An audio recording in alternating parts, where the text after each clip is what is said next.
한 발 더 들어가는 뉴스인사 프라임 이승원입니다. 오늘 뉴스인사 프라임 쇼미더민심 시간이죠. 두 분 모셨습니다. 윤희용 오피니언스 대표 그리고 박영식 시사 에디터님 함께합니다. 어서 오세요. 네, 안녕하세요. 네, 반갑습니다.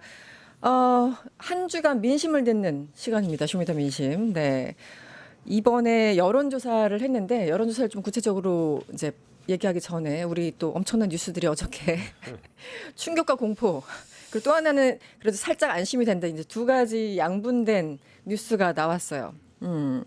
조은석 내란 특별검사가 체포영장을 신청했는데 재판부에서 기각했습니다. 네, 어떻게 네. 됐습니까? 그러니까 이게 어제 늦은 저녁에 이제 발표가 된 건데 네. 내란 특검 쪽에서 공식적으로 밝혔습니다. 근데 네. 다만 저는 좀 불만인 게 이 영장 전담 판사의 이름이 사법부로부터 공개가 된 바가 없는 것 같아요. 오늘 오전에도 좀 살펴보니까 일단 그런 내용이 들어오지 않고 있는 것 같아서 네. 뭐 사법부 스스로가 뭐 물론 체포영장 관련해 가지고는 전담 판사를 뭐 매번 이렇게 관행적으로 밝혔던 건 아닙니다만 네. 이게 굉장히 중요한 그렇죠. 영장 내용이기 때문에 네네. 또 대상이 또 중요한 사람이기 때문에 음. 누가 했는지 어젯밤부터 관심이었는데 오늘 오전에도 그냥 법원은이라는 주체로만 제가 못 찾은 건지 모르겠는데 법원은이라는 주체로만 나오더라고요. 그래서 가령 판사가 우리가 과거에 알고 있는 논란이 된 판사이거나 이랬다라고 한다면 뭐 이분에 대한 어떤 뭐 집단 온라인 공격이 우려돼서 그런 건지는 모르겠는데 네. 뭐 당당한 결정이라면 왜 공개를 못 하겠습니까? 그렇죠. 더군다나 재판부가요. 예, 사법부가. 이런 생각이 좀 들었고요. 어. 일단 내용은 너무 피의자한테 관대한 것 같습니다. 그러니까 특검에 나가서 조사를 받으려고 했다라는 말. 그럼 변호인 측 얘기잖아요. 그러니까 이거를 그냥 그대로 받아준 거거든요. 네. 그러니까 우리나라가 언제부터 이렇게 피고인과 피해자에 대한 권리 보장이 잘 되는 나라였는가 이런 생각이 들고요. 뭐 물론 이제 인두비오 프롤레오라는 문구가 상징을 하듯이 뭐 뭔가 의심될 때는 피고인에 대한 이익으로 해야 되는 건 맞거든요. 원칙상. 예, 원칙상 그렇죠. 근데 그- 확신이 저는 되는데요. 네. 지금까지 윤석열 씨가 제대로 조사를 받아본 게 없어요. 그렇죠. 공수처에서 한 번 조사받은 게 전부여가지고 이 사람이 앞으로도 이 특검의 조사에 그리 성실하게 응하지 않을 거라는 확신이 듭니다. 네. 전혀 뭐 의심조차 되지 않아요. 네. 근데 재판부는 이게 의심이 됐나 봐요. 그래서 피의자에 대한 이익으로 권리 보장을 해줬다라는 게 이 내란에 대한 관대함이 너무 크다. 그래서 국민들이 저희가 뭐 쇼미더 민심 시간이니까 민심이 너무 좋지 않다라는 게 일단 전해드려야 될 내용인 것 같고요. 네. 판사들은 그래서 언론 보도를 안 보나 좀 의심스러워요. 그러니까 왜냐하면 이 영장이 청구된 배경은 경찰 쪽에서 3번 출석 요구를 했는데 안 나왔다는 거잖아요. 그렇죠. 근데 피의자가 이 사건에서 이제 피의자가 되겠죠. 피의자가 나 특검 조사에 응하려고 했는데 특검은 날 부른 적이 없는데 네. 경찰과 특검은 별개의 수사기관인데 네. 이런 주장을 받아준 거잖아요. 그렇죠. 그럼 제가 제일 걱정되는 건 이제 앞으로의 문제예요. 앞으로 특검 수사 대상들 중에 내란 혐의 말고 추가적으로 영장 청구라든지 네. 그러니까 구속이 재연장되는 경우가 아니라 이번에도 박안수라든지 네. 이진우라든지 이런 사람들은 조건부 보석이 붙어 있잖아요. 근데 어저께 그 뉴스 보고 저 황당했는데. 그러니까 이제 네. 이런 분들에 대해서 만약에 구속 연장이 되거나 혹은 뭐 수사에 협조하지 않아가지고 체포영장이 또 필요해가지고 발부를 하게 되면 네. 이 사람들 뭐라고 하겠습니까? 특검 조사 받으려고 했는데요? 라는 식으로 지금 가이드라인을 사법부가 줬는데요. 전례를 만들었어요. 예, 네. 전례를 만들었다는 점이고요. 이제 토요일 오전입니다. 28일 오전 9시까지 출석하라고 이제 특검 쪽에서는 요구를 했어요. 나올까요? 근데 나온다고는 했습니다. 나온다고는 했어요. 윤석열이 일단. 나온다고는 네. 했는데 더 이상 갈 데가 만약에 없어요. 안 나오면 어떻게 되는 거죠? 뭐 즉각 또 다시 체포영장을. 그러니까 그 남은 기간에 대해서도 지금 이미 수사 지연이 이틀간 지금 오늘과 내일 사이에 윤석열을 못 부르잖아요. 그렇죠. 그럼 이건 수사 지연이고 수사 방해를 사법부가 나서서 한 게 되는 겁니다. 이것도 문제고 앞으로도 만약에 윤석열이 안 나오면 사법부가 책임을 지나요? 저는 사실 잘 이해가 안 됩니다.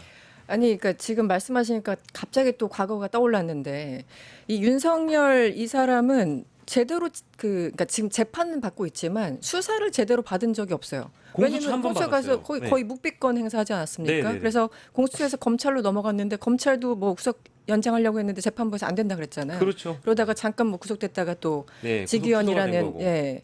직연이라는 현자가 나타나가지고 또 풀어주고 뭐 이런 상황. 그래서 재판만 받았지 그동안 어떤 그 수사도 제대로 받지 않았는데 네네네. 결국은 경찰이 세 차례 불렀는데 그때 그 나 응하지 않아 이러면서 반바지 입고 막 돌아다니지 않았습니까? 네네네. 뭘 근거로 재판부가 이렇게 했다는 건지 일반 시민으로서는 도저히 이해할 수가 없어요. 어떻게 보셨어요? 제가 봐도 이제 재판부는 판단을 할 때 네.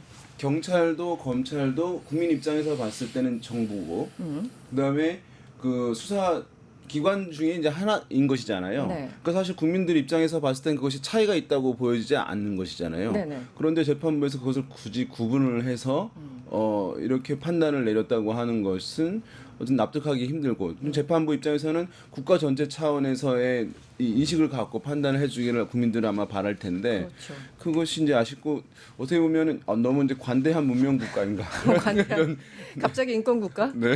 네. 그래서 그런데 네. 저는 이 그 윤석열 측에서 이런 얘기를 합니다. 이 변호인과 출석 가능을 잘 조정해서 통제하는 것이 일반 사건에서도 정상적인 절차임에도 불구하고 이게 지금 특검이 너무 졸렬하게 하고 있다라면서 윤석열이 주장하고 있어요. 아니 내란이 일반 사건이에요? 언제부터 일반 사건 됐습니까? 아니죠. 네. 네. 이거는 이제 저는 김용현을 비롯해서 윤석열과 내란에 종사하고 동조한 네. 내란범들이 같은 변호인을 쓰는 것일까라는 의심이 들 정도로 뭐 물론 다른 변호인이긴 네. 합니다만은 네. 방식 자체가 너무 다 유사합니다. 너무 시간 다 끌기? 유사해요. 그러니까 이제 본질을 흐려버리고 네. 절차에 대해서 자꾸 흠결이 있는 듯이 여론전을 지금 벌이고 있는데 특검법에 나와 있는 대로 하고 또 윤석열 자체가 본인이 특검을 해봤기 때문에 네. 이런 방식을 모를 리가 없어요. 그렇죠. 모를 리가 없는데 완전히 어떤 지지자들을 호도하고 더 나아가서는 국민들에게 먼저 무기력함을 좀 주기 위한 그런 방식의 네. 싸움이라고 보고요. 하지만 뭐 특검이 흔들리지 않고 이 내란범들을 처벌하기 위해서 법의 엄중함을 좀 보여줬으면 좋겠고 네. 법불악이라는 표현을 최근까지도 특검이 썼는데 그렇죠. 예, 법이 이제 귀환자와 천환자를 가리지 않는다는 거 아니겠습니까? 그러니까 이제 그런데 우리 사법부가 이렇게 귀환자라고 부르기도 어려워요. 저희보다 천환자거든요. 귀하지도 않죠. 범죄자고 네. 내란범이기 때문에 네. 법의 엄중함을 보여주셨으면 좋겠어서 네. 하지만 많은 분들이 그러니까 이 민심은 좀 이 작용이 있다면 반작용이 있는 거잖아요.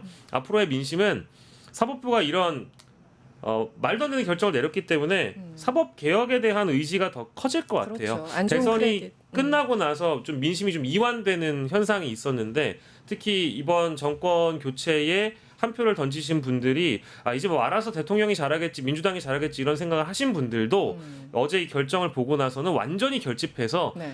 사법부가 정말 끝판왕이었구나 네. 내란의 비호범이었구나라는 네. 거를 다시 한번 인식하면서 더욱더 결집하는 민심이 되지 않을까 싶어요. 네. 이게 선거 전 같은 경우에는 이제 이런 사건들이 어쨌든 선거 전에는 이렇게 이제 진영 간의 대결이 있는 상황이기 때문에 반대쪽에서 이것을 쟁점화하게 되면서 여론의 이제 기류에 영향을 주거나 그것을 활용하려고 하는 흐름들이 있었거든요. 그래서 이제 이런 시도에 대해서 비중있게 의미 부여해주고 지지해주는 여론의 흐름이 이제 있었다고요. 네. 이제 보수층이라 일 경우일 텐데. 네. 그리고 좀 지금 같은 경우에는 이렇게 이제 수사에 불응하고 하는 부분이 보수층에서도 빨리 이 문제는 이제 매듭을 짓고 다른 국면 넘어가고 싶어하는 마음이 그런 워낙 것도 크기 있죠. 때문에 네. 여기에 대한 이제 지원 사격이 있기 힘들거든요. 네. 제가 봤을 때 이제 우군이 없는 상황에서 이제 이렇게 하는 것은 제가 봤을 때 좀 점점 더 고립이 되는 흐름으로 갈 수밖에 없을 것 같아요. 보수 내에서도. 네. 그래도 그나마 하나 잠깐 쉬어가는 느낌. 김용현 구속 연장됐습니다. 네. 이 부분은 어떻게 보셨어요? 예상하셨죠? 예, 이거는 너무 그러니까 어제 체포영장 원래 인용도 당연한 결말이었어야 했고요. 그랬어야 했죠. 김용현 전 장관에 대한 구속영장 재발부도 당연한 결론이라서 네. 사실은 윤석열 체포영장 기각 이후에 네. 이러다가 한성진 부장판사가 김용현 영장을 기각하면 어떡하지? 이 분노를 누가 수용해주지? 네, 네. 이런 걱정을 했는데 그나마 만기 3시간 전에 영장을 재발부했기 때문에 구속이 이제 연장된다고 봐야 되겠죠. 근데 네. 앞으로 이제 특검이 이 수사를 어느 정도 의지를 갖고 진행하느냐가 관건인 것 같고요. 이제 조은석 특검이 지금까지 보여줬던 수사 속도라든지 수사 의지에 비춰봤을 때 뭐 사법부의 결론과는 상관없이 이제 흔들림 없이 앞으로 수사할 거라고 저는 뭐 믿어 의심치 않고, 다만 남아 있는 피고인이나 이제 피의자들의 또 구속 여부가 일단 남아 있긴 한 것 같아요. 그렇죠, 줄줄이. 예, 아까 네. 얘기했던 뭐 박한수라든지 이진우라든지 또 기타 몇 명의 인물들이 이제 구속 만기가 다가오고 있기 그렇죠. 때문에 네. 거기도 조건부로 보석을 허용할 가능성이 일단 높아지고 있는 상황에서 추가적인 혐의로 김용현처럼 또 엮어 넣어서 내란 특검이 영장을 청구하면 사법부에서도 판단을 해줘야 될 텐데 아마 유사한 결정이 나올 것 같은데요. 네. 네, 다만 이례적인 판결들은 좀 없었으면 합니다. 이게 지금 일반 사건이 아니라 내란 사건이라고 말씀 그렇습니다. 주셨잖아요. 네. 그래서 이제 국민들이 새로운 시대를 열어주셨고 이 특검이라는 것이 국민들의 요구를 지금 받들고 있는 엄중한 기관인데 이 사람들의 의지를 사법부가 나서서 꺾지 않았으면 좋겠다는 기대밖에 없습니다. 네, 최근 재판 과정 보면은 뭐 영연백 준비했다라는 건 이미 알려진 사실이고 네. 최근에 뭐 대령 등등 증인으로 나와서 그 구금 시설 비워라 지금 정치인들 체포해가지고 가두려고 했다라는 그런 정황이 드러나는 그 증언들이 계속해서 나오고 있죠. 굉장히 심각한 상황입니다. 이 사람들을 풀어주면 안 됩니다. 아 그리고 하나만 네. 더, 김용현 씨가 어제 생일이었대요. 네. 그래서 어제? 많은 분들이 좀 뭐랄까 고소화하고 있습니다. 이 네. 공동체를 파괴하는 범죄잖아요. 아 그럼요. 네. 근데 이제 사법부에서 아까 말씀하신 대로 일반적인 뭐 절차 중시라든가 뭐 이런 것들 더 강화돼서 엄격하게 네. 지켜야 한다고 요구하는 것처럼 느껴지잖아요, 국민들한테. 그렇죠. 굉장히 사실은 이제 어색한 장면이에요. 일반 어, 사건이 아니에요. 대한민국을 누가 이제 쳐들어왔는데 되게 사실은 이제 포용적으로 지금 하고 있는 거나 마찬가지거든요. 네. 그렇죠. 네. 사법부가 이런 그러니까 뭐 사법부가 물론 사법기관으로서 엄격하게 판단하는 것은 이제 필요한 일이긴 한데 어쨌든 그렇다고 해서 뭐 여론에 대해서 항상 이제 일희일비하라는 것은 아닌데 사안에 대해서 이것이 우리가 다 함께 살고 있는 대한민국이라고 하는 공화국 공동체를 파괴하려고 했던 이 시도들 범죄들에 대해서 이것도 다른 이제 일반 범죄들과 잣대를 이제 동일하게 하는 인식을 갖고 있다는 것은 아무래도 이것은 사실 민주주의 국가에서 네. 말이 안 되는 시각 같거든요. 그런 부분도 좀 이제 반영이 되면 좋을 것 같네요. 아니 사법부도 저도 한마디 하자면 서부지법 그 폭동자들 윤석열 지지자들이잖아요. 네. 사법부 본인들이 침탈 당했는데도 아직까지 이 정도 수준의 결론 내린다는 게 도저히 이해가 안 갑니다. 그러니까 제2의 지비안. 97명인가 정도가 서부지법 폭동으로 기소가 돼서 네네. 재판에 넘어가 있는데 첫 재판부터 다 집행유예 나오고 있거든요. 그러니까 굉장히 관대한 것 같아요. 그러니까 서부지법이 관대라는 심지어 단어를 지금 정리가 안 돼. 그러니까요. 이게 무슨 범죄자들과 가해자들을 위해서 법이 있는 게 아닐 텐데 네. 게다가 서부지법이라고 따지면 뭐 우리가 게임 표현으로 따지면 본진이 털린 거거든요. 본진이 범죄자들에게 털렸는데도 불구하고 그냥 초범이니까 집행유예 풀어줄게라는 식의 접근은 우리 국민들도 이 법질서를 위해서 허락하지 않을 것 같고요. 네. 저희가 주제 넘기기 전에 네. 가장 대표적인 피의자가 있죠. 김건희는 김건희 특검의 수사 대상일 뿐만 아니라 모든 특검의 수사 대상이거든요. 그렇죠. 지금 아산병원 들어가 누워 있잖아요. 네네. 거기도 똑같은 지금 그 이미 반응을 내놨어요. 특검이 부르면 조사에 응하겠다. 그러니 이거 체포영장이 가능하겠습니까? 뭐 이러면 또 똑같은 결론이 나온다는 거예요. 가이드라인 줬다는 겁니다. 그러니까 부부가 부창부수예요. 네. 이런 걸 보면. 그리고 자꾸 이슈 넘어가야 되는데 자꾸 많이 나오네요. 네. 방언이 터졌다고 하죠. 아니 지금 김건희는 그 병원에 숨은 지가 또 며칠 됐고요. 이 윤석열 측에서 얘기하는 게 말이 안 되는 게 아니 어차피 경찰에서 특검으로 넘어갈 거니까 특검이 소환하면 나 가려고 했어라는 네. 이 논리가 말이 안 되는 게 엊그저께 박옥수 특검보가 그 8차 재판에 들어가지 않았습니까? 네, 거기서 네. 윤석열 측에서 뭐라 그랬습니까? 특검 자체가 위헌이다. 그 뭐 헌재에 가서 따져보겠다 이러면서 박옥수 특검부를 엄청나게 무시했다라는 거죠. 네네. 특검 무시한다. 경찰 소환 응하지 않겠다. 도대체 이분들은 어디 달나라가겠다는 겁니까? 어디 가겠다는 겁니까? 늘 그래 왔던 것 같아요. 체포영장 집행도 경호처라는 국가기관을 통해서 어쨌든 저지하고 그랬죠. 방해했던 전례가 있는 걸 보면 그냥 헌법과 법률 위에 군림하는 사람들 같아요. 그래서 이런 사람들 이렇게 내버려둬서 안 될 것 같은데 사법부가 네. 왜 그런지 모르겠어요. 저 진짜 사법부는 이게 이제 뭐 저희가 뭐 분노하는 건 여기까지 하더라도 네. 민주당하고 국회 쪽에서 입법부의 주도로 사법개혁 드라이브 반드시 걸어야 되고요. 네. 이러니까 자꾸 내란 재판부가 따로 필요하다. 그러니까요. 내란 특별법 필요하다는 얘기가 나오는 거고 이제 이런 여론에 아마 힘이 더 붙을 거라고 생각이 됩니다. 네. 지금 우리가 맨날 검찰만 욕하다가 사법부를 놓치고 있었는데 사법부 지금 직위원, 조의대 잊으시면 안 됩니다, 여러분. 어떻게 대표님 이번 28일 날 어쨌든 윤석열을 부른다고 했고 응한다고 했는데 나타날 것 같으신가요? 이번에는 예측을 해보자면 정말 안 나가면 안 되는 상황? 정말 이제 외로워지는 상황이 될 수밖에 없기 때문에 고립될 수밖에 없다는 점에서 저는 좀 나올 것 같은데 어떠세요? 이번에는 나올 것 같다. 아니 나올 것 같긴 한데요. 네, 나온다고 봐야 되겠죠. 근데 지금 이제 저희 얘기하는 도중에 또 갑자기 속보가 떴어요? 윤석열 쪽에서 네. 특검 쪽에다가 요구를 했는데 특검이 토요일 오전 9시로 못 받고 나오라고 했어요. 네. 그럼 이제 나오면 되지 않습니까? 28일. 28일에 나는 10시에 출석하겠다. 시간을 1시간 또 미뤘고요. 그리고 공개 출석이 기본인데 비공개로 출석하겠다라고 또 요청을 했어요. 그러니까 이런 식으로 지금 사법부가 이런 걸 책임질 거냐 이 말입니다. 제 얘기는. 지금 네. 아니 우리 같은 일반인들은 이럴 수도 없어요. 나오라면 나오고 해당 시간 그렇죠. 맞춰서 출석하고 공개든 비공개든 수사기관이 알아서 하는 건데 이 와중에 야. 그런 요구 조건을 붙였다라는 게 너무 분노스럽네요. 근데 뭐 이렇게 정신을 나오는 거 못 보니까 나올 것 같긴 하거든요. 진짜 일단 나오긴 나오네요. 진짜 어이가 없네요, 정말. 네, 알아서 잘 조사 받으시길 바랍니다. 네, 뭐 할 말은 많은데요. 네. 여론조사 우리가 준비한 게 있으니 한번 넘어가 보도록 하겠습니다. 뉴스 토마토 의뢰로 미디어 토마토가 지난 23일부터 24일까지 이틀간 조사했습니다. 만 18세 이상 전국 성인 남녀 1,042명을 대상으로 했고요. 표본 오차는 95% 신뢰 수준의 플러스 마이너스 3.0%포인트였습니다. ARS 무선 전화 방식으로 수행됐고요. 응답률은 4.6%였습니다.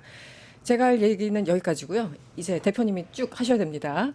일단 박영식 에디터님 네. 표집 성향을 좀 알려주시겠어요? 예, 이 조사의 표집 성향이 보수 286명이고 중도가 476명이고요. 진보가 280명으로 이제 보수와 진보의 비율이 거의 이제 뭐 유사한 여론조사라고 보시면 될 것 같고 네. 결론은 김민석 후보의 총리 인준 여부에 대해서 이 여론조사 응도층은 찬성이 48.3%, 네. 반대가 40.5%, 잘 모름이 11.3%라고 결론이 네. 나왔습니다. 네. 이거 어떻게 봐야 됩니까, 대표님? 예, 지금 보게 되면 당연히 이제 이런 것은 정치적인 사안이거든요. 네네. 과거에 보면은 그래도 이제 이렇게 이제 정치적으로 뚜렷한 사안들 쟁점이 아주 첨예한 경우에는 있었는데 뭐 이렇게 정권이 초반이라든가 이럴 때는 좀 느슨하게 보이는 부분들이 있는데 지금 보게 되면 찬성해야 된다, 인준해야 된다는 응답이 한 8% 포인트 가량 높기는 한데 그러네요. 네. 그럼에도 불구하고 또 반대해야 한다는 응답도 이제 40%가 넘는 것이니까 지금 당연히 이제 이런 사안들은 이념 성향에 따라서 확실히 달라지는 것이거든요. 지지 정당에 따라 달라지는 것이고 국민의힘 지지층에서는 87%가 이제 반대한다고 얘기하고 있고 더불어민주당 지지층에서는 또 마찬가지로 87.4%가 인준해야 한다라고 하니까 그냥 정치적으로 바라보는 것이 이제 거의 고정화, 세팅화되어 있는 그런 흐름들을 보여줄 수 있는데 다만 그럼에도 불구하고 그 사이에서 보면 정당 지지층보다 좀 넓은 게 이념 성향층이거든요. 네. 예, 그래도 보수 성향층에서는만 국민의힘 지지층보다는 이제 반대 강도가 좀 낮아져서 66%. 그 중에서도 인준해야 한다는 응답도 26.6%가 보수층에서는 응답들이 있어서 네. 그래서 전체 결과에서는 그래도 이제 인준해야 한다는 응답이 좀 더 높게 나오는 이제 그런 흐름이라고 할 수가 있겠습니다. 네. 이 숫자만 보면은 48대 40.5라고 하셨는데 지난 대선 때 이재명, 김문수 비슷하네요. 비슷하네요. 49, 41 그 정도로 그냥 쫙 갈려진 그런 느낌이 있네요. 그 요즘에 보면은 이 정치가 네. 이런 것 같아요. 이제 어떤 이렇게 보면 중도층들은 이제 많이 흐름들을 이제 옳다고 생각되는 것에 또 맞다고 생각되는 것의 흐름으로 가는데 그렇지 않은 이제 양쪽에 있는 지지층들 같은 경우는 그 정당이 잘하고 못하고 또는 자기가 뭐 가까운 쪽에 있는 정당이 뭐 일을 열심히 하고 안 하고 이거는 중요하지 않은 것 같아요. 중요하지 않아요. 나는 저쪽 반대쪽에 있는 사람들을 싫어해. 네, 네. 그쪽을 막을 수 있는 데는 여기이기 때문에 여기 의견을 난 무조건 따를 거야. 이제 이런 구조로 가는 것이거든요. 요즘에 정치가 최근 한 7, 8년 사이에 너무 이제 강화가 되었는데 그래서 예전에 계엄 때 보면은 국민의힘의 정당 지지율이 막 20%까지 떨어졌었거든요. 네, 네, 그 초반에. 아래까지. 네. 근데 한 열흘 만에 바로 35% 반등을 했잖아요. 이것이 이제 그것을 보여주는 지표예요. 그러니까 내가 이 정당을 일을 잘해야 또는 좋아해야 뭐 맞아야 지지를 보내는 것이 합리적이잖아요. 네. 잘하고 못하고는 중요하지 않은 거예요. 이 이신영의 어떤 출신이 뭐 내란 계엄을 일으켰다. 그러면 이제 지지한다고 얘기를 못 하잖아요. 네. 근데 그거 중요하지 않고 나 싫어하는 쪽은 저쪽 반대쪽 진보 진영이기 때문에 거길 막을 수 있는 곳은 이 정당뿐이 없어. 그러니까 난 이 정당을 지지한다고 얘기해. 이제 이런 메커니즘이거든요. 네. 물론 반대 흐름도 마찬가지인데 그렇죠. 네. 그래서 이게 이제 약간 과거에 있었던 어떤 정치의 메커니즘이 좀 깨져 있는 측면이 있고 이번 대선에서 김문수 후보가 40% 넘게 득표를 보였던 것도 그 이유예요. 참 놀라웠어요. 네. 잘하고 못하고 잘할 것이다 기대하는 그런 것과 상관없이 나는 저쪽을 싫어하기 때문에 여기를 이제 지지한다고 할 거야, 투표할 거야라고 하는 메커니즘이 작동하는 거거든요. 네 편, 내 편, 양극화. 예, 그래서 어느 쪽이 아무리 못해도 사실 가까운 쪽은 방어진이 구축되는 거예요. 그러니까 그것이 그러니까 확실히 대중 여론들이 이렇게 이제 잘못하는 것에 대해서는 지지를 확 빼줘야 사실은 변화되고 혁신하고 반성하는 흐름들이 빨리 일어나는 거거든요. 예전엔 그런 것들이 좀 있었어요. 네, 네. 근데 이전에는 지금은 아무리 못해도 35% 40%는 방어해주는 흐름이 갖춰지다 보니까 네. 이 바뀌어야 되는 상황에서 반성도 변화도 하지 않는 거예요. 네. 완전히 그냥 공고화됐죠. 내용과 그런 상관없이. 흐름들이 요즘에 이제 정치에서 나타나는 현상이라고 할 수가 있을 것 같아요. 네. 에디터님 어제 김민석 후보자 이틀째 이제 인청이 진행이 되다가 네. 중단됐어요. 뭐 이제 그 야당 청문위원들이 나가버렸죠. 네, 그래서 네. 산회하고 돌아오지 않아서 결국 뭐 자정이 넘어가면서 그대로 종료될 수밖에 없었고요. 네. 뭐 자료 제출 미비에 대한 어떤 불만 이런 것들이 다 담겨 있는 야당 청문위원들의 행태였는데 사실은 바람직하지 않다고 봐야 될 것 같고요. 네. 물론 저도 김민석 후보자가 언급하신 뭐 여러 이제 설명들 중에는 약간 뭐 미흡해 보이거나 좀 부족해 보였다는 느낌을 받은 대답도 있어요. 근데 뭐 다른 언론에서 제기됐던 의혹이 아니고 네. 뭐 국가 채무 비율에 대해서 질문을 했는데 아. 그거를 이제 예를 들면 국가 채무 비율이 뭐 40에서 60이었다. 뭐 이런 대답이 아니고 뭐 20에서 30이다. 이제 이 정도의 네. 그 답변이라는 게 조금 미흡해 보이긴 하는데 네. 이게 인사청문회가 장학 퀴즈가 아니잖아요. 그렇죠. 근데 그런 대목은 저는 오히려 더 그러니까 물론 뭔가 세밀하게 정교하게 이 총리 후보자의 자격을 검증하는 용도의 질문이라면 저는 뭐 얼마든지 야당이 할 수 있다고 봐요. 근데 네. 어제 같은 경우에도 그 국가 채무와 관련돼서 질문이 먹혔다고 야당 쪽에서 생각을 했는지 네. 배추값이 얼마냐고 물어보더라고요. 아 이제 숫자로 나갔습니까? 아니, 그러니까 이게 참 뭐랄까 그 예를 들어서 버스비가 얼마냐, 예전에 택시비가 얼마냐 이 정도까지는 제가 대중교통이나 서민들이 이용할 수 있는 교통 수단에 대한 질문이라고 볼 수 있겠는데 총리 후보자가 스스로 매번 시장이나 대형마트에 가서 장을 보지 않으면 배추값에 대해서는 사실 모를 수도 있다라는 일반적인 판단이 저는 있을 거라고 그렇죠. 보거든요. 네. 근데 국가 채무에 대한 뭐 답변이 조금 뭐 약간 미흡했다고 해서 이거를 장학 퀴즈 형태로 질문을 던지는 게 과연 총리 후보자의 자질을 검증하는 올바른 방식이냐에 대해서 저는 의문이 있고요. 네. 나머지 의혹들은 사실 좀 너무한 것 같아요. 특히 장롱 속에 6억 현금을 감추고 있느냐는 식의 이 뇌피셜은요. 저는 이거를 제대로 근거 있게 준비해서 질문하면 모르겠는데 다 뇌피셜이라는 생각이 드는 거예요. 그냥 프레임 잡았죠 그렇게. 육아 그러다가 프레임. 나가버렸다? 이걸 어떤 국민이 야당에 대해서 적합하다고 이해를 하겠습니까? 그래서 이 대목은 매우 아쉬워서 어쨌든 뭐 총리 인준은 무난하게 될 거라고 저는 지금 전망을 하고 있습니다. 민심도 뭐 지금은 48.3대 40.5로 나오기는 합니다만은 네네. 저는 과거 한덕수 국무총리의 인준 사례를 비춰봤을 때 네. 김민석 후보자가 동등한 선상에서 비교한다면 사실은 뭐 자료 미흡이다, 자료 미흡 혹은 자료 제출 미비 이런 거를 야당이 문제 삼기에는 너무 선을 넘었다고 봐요. 야당이 퇴장한 것은 네. 이제 무력감 때문에 무력감? 네, 왜냐하면 이제 뭐 이 정도까지 했으면 선방했다고 아마 생각했을 거라고 보여져요. 네. 어차피 이제 본인들이 이제 야당으로서는 최근에 뭐 모든 후보자에 대해서 반대하는 게 너무 이제 고정화된 거예요. 과거에는 또 이렇지 않았거든요. 과거에는 그래도 선별해서 반대하는데 지금은 기본적으로 반대가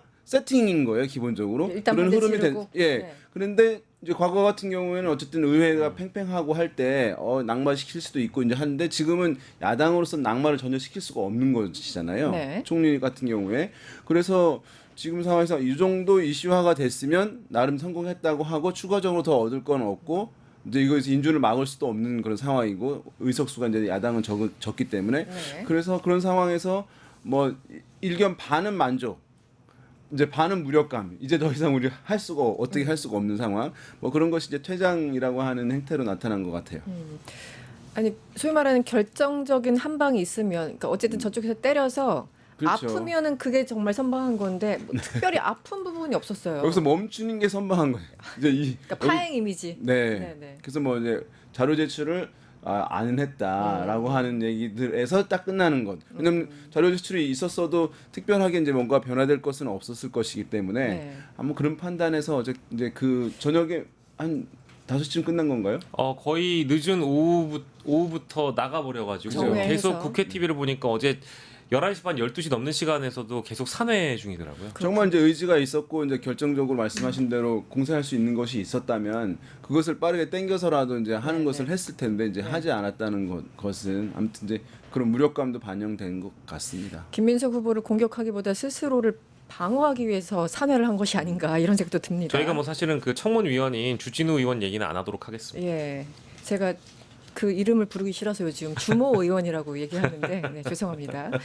이재명 대통령 국정운영 지지도 어떻게 나왔습니까? 네, 이재명 네. 대통령 국정운영 지지도는 일단 결론은 국정 지지도가 56.9%가 나왔고요. 긍정이 56.9, 부정이 36.4가 나왔습니다. 그리고 56.9에서도 매우 잘하고 있다가 48.1%고 네. 대체로 잘하고 있다가 8.8%고요. 네. 부정에서도 매우 못하고 있다가 27.3%고 네. 잘 모름이 6.7%뭐 이렇게 나와 있습니다. 네. 대체로 못하고 있다가 9.2%, 잘 모름이 6.7% 이렇게 나와 있습니다. 대표님 지금 이재명 대통령이 당선된 지 네. 한 달이 안 됐지 않습니까? 네. 매우 못하고 있다가 27.3%나 나왔는데 네. 이 근거는 무엇일까요? 근거가 있을까요? 제가 어떤 조사들 봤는데 네. 좋아하는 사람들한테 이제 잘한다 하는 사람들 잘한다고 하는 이유를 묻고 잘 못한다고 하는 사람들한테 이제 그 이유를 이제 묻는 조사들이 이제 있잖아요. 네네. 그래서 잘 못한다고 하는 사람들한테 묻는 것 중에 상당한 높은 수위에 이유 없음. 좀 질문들이 있는 거예요. 이유 없음. 네, 그게 이제 과거의 대통령들한테도 이제 있긴 있거든요. 이유 없이 이제 싫은 거 있는데 좀 이제 약간 높아요. 그러니까 사실은 오랫동안 있었던 뭐랄까 보수층 어떤 분들한테 이제 이재명 후보 또는 이재명 대통령에 대한 이제 반감 굉장히 누적되어 온 부분들이 있는 거잖아요. 네. 살아서 이제 영향을 미치는 네. 그것이 이제 아직까지 있고 너무 어떤 이유도 찾을 수가 없는데 찾기도 싫고 네네. 그래서 이제 얘기를 하는 부분들이 있어서 최근에는 보게 되면 이제 이 조사들 보면 매우 잘한다 하고 매우 못한다 비율이 높아요. 네. 그렇습니다. 옛날에는 사실 전 옛날에 이상향이라는 얘기는 아닌데 네. 옛날에는 대체로 잘한다 대체로 못한다. 중간 이게 약간, 어디쯤에서 강도가 네. 약한 의원들이 사실은 더 많았던 때가 있었어요. 근데 언제부턴가 대한민국에서 조사 방식이 상관없이 매우 잘한다와 매우 못한다. 또 어떤 이슈에 대해서 매우 찬성과 매우 반대가 많아졌어요. 그러니까 그것은 정치적으로 이제 양 진영이 네. 이제 극단화된 현상이 이제 심화되는 것이 이제 반영되는 것이라고 할 수 있거든요. 그러니까 지금 이재명 대통령에 대한 평가도 초반부터도 사실은 지금은 충분하게 일을 한 것이 아니기 때문에 사실은 제가 봤을 때 매우 잘한다도 아마 대체로 잘한다가 사실은 맞을 것 같기도 하고 네. 또 지금 못한 건 없는 거잖아요. 아직은. 그런데 매우 못한다가 이렇게 있는 거는 그거 상관없이 정서로 그냥 정서로 반대하는 것이라고 할 수 있거든요. 정서죠. 그러니까 이게 이제 그냥 깔려 있는 것이라고 할 수가 있고 어쨌든 지금 뭐 이런 흐름 하에서 60% 가까운 수준은 나타나고 있는 것이라고 할 수 있는데 네. 아마도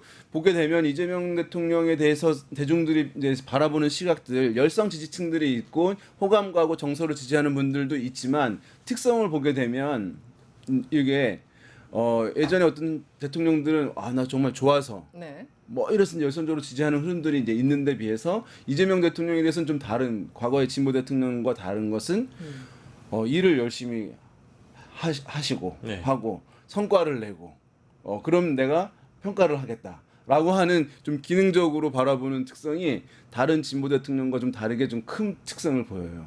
그래서 왜냐하면 그것은 이제 일을 잘한다라고 하는 이제 기존의 고정적 인식이 있던 상황이고 지난 대선 캠페인에서도 강조를 했던 것이고 또 대통령 당선 후에도 우리는 일을 해서 성과를 낸다. 네. 이게 이제 계속 이어져 왔기 때문에 그러면 그걸로 평가를 하겠다. 그래서 어떤 뭐 개인적인 이제 인격에 대한 뭐 인품에 대한 이런 평가들 같은 경우는 평가의 틀이 굉장히 약하고 네. 이제 그런 흐름들이 이제 특성이라는 점을 좀 말씀드립니다. 알겠습니다.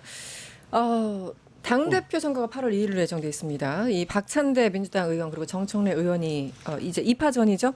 오늘 정청래 의원 근소하게 우위를 차지했다고 하는데요. 수치가. 예, 지금 정청래 민주당 당대표 적합도에 대한 네. 질문을 던져봤는데요. 정청래 의원이 30.8% 후보라고 하겠습니다. 네. 정청래 후보가 30.8%고 박찬대 후보가 24.6%고요.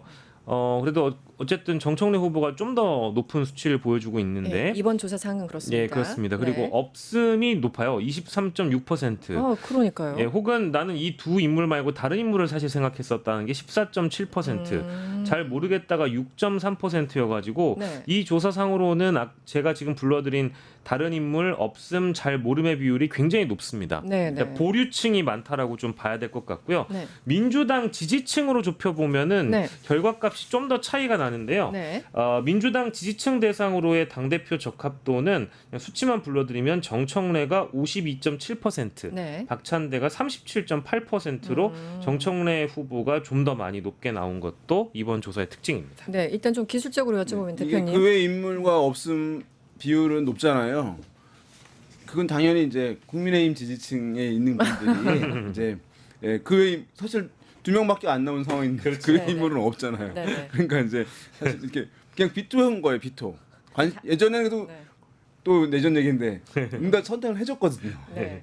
근데 아예 없다라고 하는 흐름들을 하는 것이니까 지금 그만큼 갈라져 있는 것을 보여줄 수 있고 지금 2명에 나왔는데 정청래, 박찬대 이런 조사들에서는 대중적으로 좀 알려졌던 더 알려진 사람이 높게 나오는 흐름들이 있어요. 지난번 이제 김병기 원내대표 선거에서도 이제 물론 투표권자는 아니지만 일반 대중들한테 물어봤었잖아요. 그때 뉴스토마토에서 또 물어봤었는데 미디어 네. 토마토에서 그때 이제 서영교 의원이 월등히 높게 나왔거든요. 더 많이 알려졌으니까. 인지도. 예.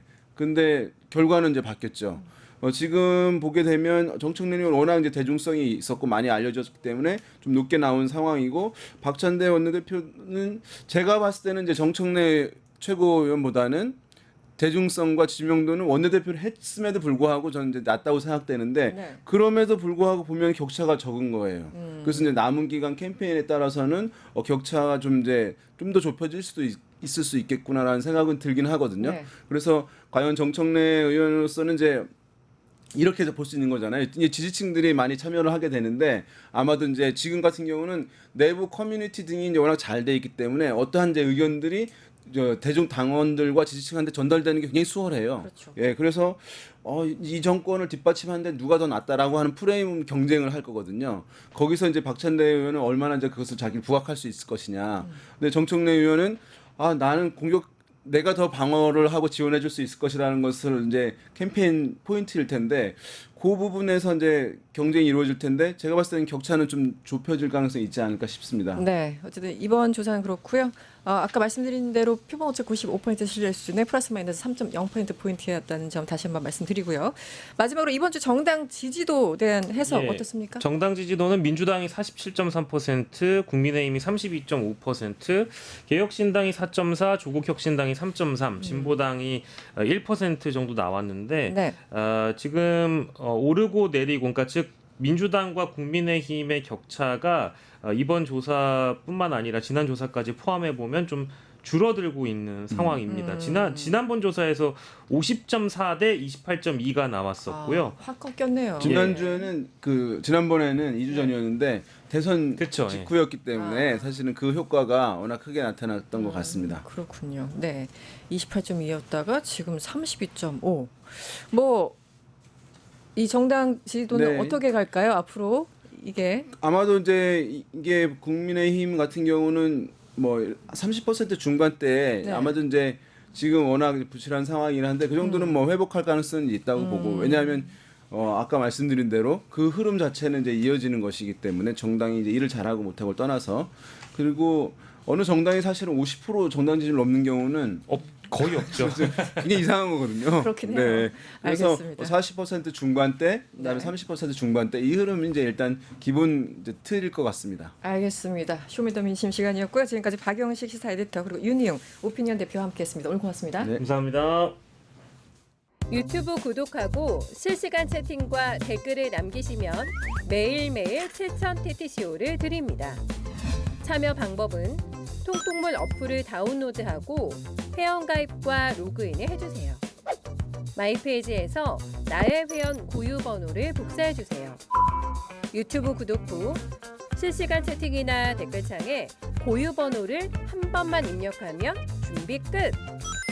지금 유튜브 채팅과 댓글 쓰기 참여하고 실천 TTCO 받아가세요.